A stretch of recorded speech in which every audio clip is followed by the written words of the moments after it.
দেখো গায়ে কিন্তু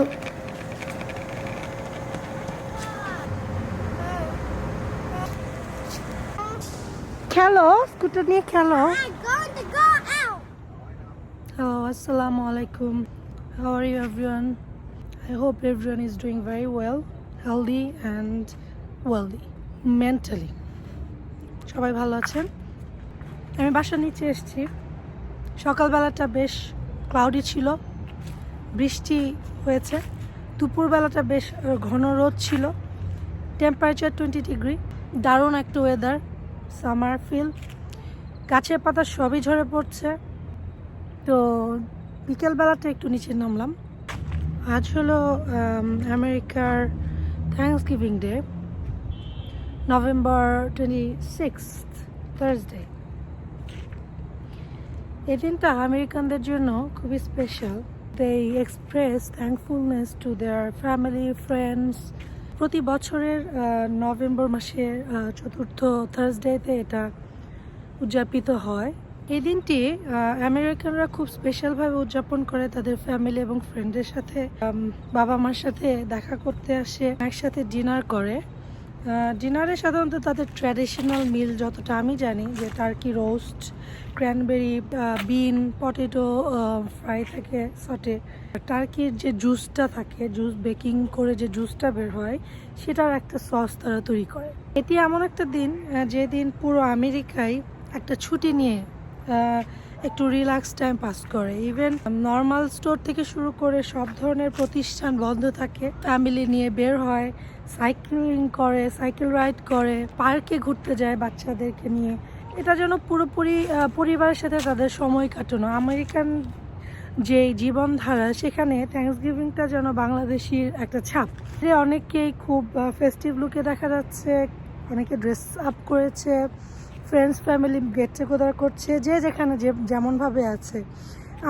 আমি বাইরে বের হয়েছি, আমার কাছে কিছুটা ঈদ ঈদ ফিল হচ্ছে। ঈদের বিকালটা যেরকম কিছুটা মানুষদেরকে রিল্যাক্সলি ঘুরতে দেখা যায়, এখানেও আমি অনেকে দেখছি ছাদের তারা অনেকে টার্কি বেক করছে, সবাই একটা এনজয় করার মুডে আছে। সো থ্যাঙ্কসগিভিংয়ের একটি হিস্ট্রিটা বলি। বর্তমান সময়ে সবাই থ্যাঙ্কফুলনেস, গ্র্যাটিটিউড এক্সপ্রেস করার জন্য থ্যাঙ্কসগিভিং ডেটাকে তারা সেলিব্রেট করে। বাট এর পেছনের হিস্ট্রিটা একটু ইন্টারেস্টিং। 16শো শতাব্দীতে যখন আমেরিকা তখনও প্রতিষ্ঠিত হয়নি কান্ট্রি হিসেবে, ব্রিটিশরা বা ইংল্যান্ডের মানুষ পিলগ্রিম বলে, যারা যাযাবরের মতো পৃথিবীর বিভিন্ন জায়গায় ঘুরে বেড়াতো শস্য খুঁজে পাওয়ার জন্য। যেহেতু শীত প্রধান দেশ ইংল্যান্ড, সেজন্য কিন্তু খাবারের অনেক ঘাটতি ছিল, এজন্য তারা বিভিন্ন দেশে ঘুরে বেড়াতো। তো তখন ইন্ডিয়ান আমেরিকান ট্রাইব ছিল আমেরিকার রুট যাদেরকে বলা হয়। তো তারা মোটামুটি তাদের এই আমেরিকার সেই প্রত্যন্ত জায়গায় মোটামুটি প্রতিষ্ঠিত ছিল। তারা জানতো কিভাবে শস্য উৎপাদন করতে হয়, রোপণ করতে হয়। তো ইংল্যান্ডের এই পিলগ্রিম যারা ওই সকল জায়গায় যায়, আমেরিকান ইন্ডিয়ানরা তাদেরকে ক্ষেত খামার করা শেখায়, কিভাবে শস্য উৎপাদন করা যায়। এরই কৃতজ্ঞতা স্বরূপ প্রথম শস্য যখন তারা হারভেস্ট করে, একটা পার্টি ওই সময়ের মতো করে পার্টির আয়োজন করে অ্যাটিটিউড শো করার জন্য আমেরিকান ইন্ডিয়ান ট্রাইব গ্রুপদেরকে। এখানে নাকি টার্কি তারা বেক করেছিল এবং খুব সেলিব্রেশন করেছিল। তো তারপর থেকে ওই সময়টাকে একে অপরের প্রতি ভালোবাসা প্রকাশ করার জন্য এই দিনটিকে তারা উদযাপন করে। মূল কথা কিন্তু ধন্যবাদ জ্ঞাপন করা একে অপরের প্রতি, এটারই একটা বহিঃপ্রকাশ তারা এই দিনে করার চেষ্টা করে। থ্যাঙ্কফুল তো আমরা সব কিছুর জন্য প্রতিদিনই হওয়া উচিত। আমাদের জীবনে ছোট বড় অনেক পাওয়া না পাওয়া থাকে, কিন্তু at the end of the ডেতে আমাদের যা আছে সেটা নিয়েই যদি আমরা সন্তুষ্ট থাকি এবং আমাদের আশেপাশে যারা আছে তাদের প্রতি আমাদের ভালোবাসা ছোটোভাবে যদি প্রকাশ করি, সেটাই কিন্তু একটা সেলিব্রেশন। আমাদের জীবনে আমাদের সন্তুষ্টিটা খুব প্রয়োজন। সবাই আমরা অলওয়েজ থ্যাঙ্কফুল হই what ever we have in our life, how ever we are blessed.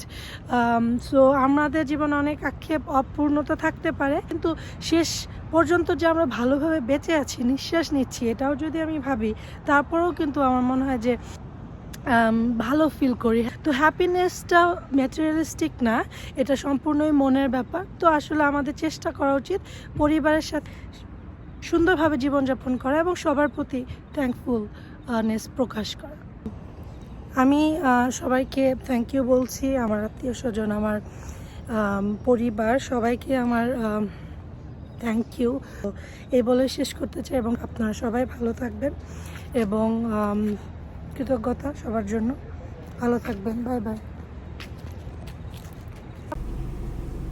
একটু বাবুকে আশপাশ দিয়ে ঘুরিয়ে নিয়ে আসি, যেহেতু আজকে ছুটি, national holiday, thanks giving day.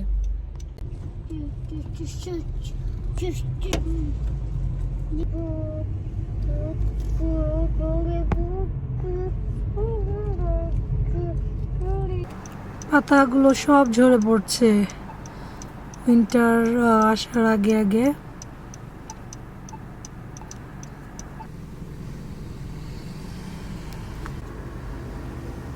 সব গাছের পাতা ঝরে গিয়েছে, কোনো লাইট জ্বালানো নাই, totally shut off all those business today. এরকম বন্ধ স্টোর খুবই রেয়ারলি আমরা দেখতে পাই।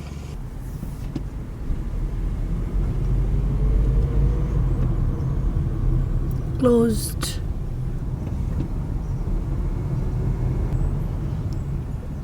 Best Buy electric super store, এটাও ক্লোজ, কোনো দোকানপাট ওপেন নেই। পার্কিং পাচ্ছি না বাবা।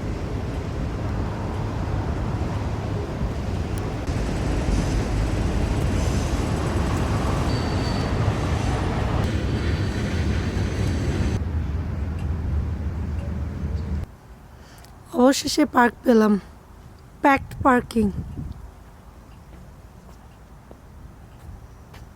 This is my car.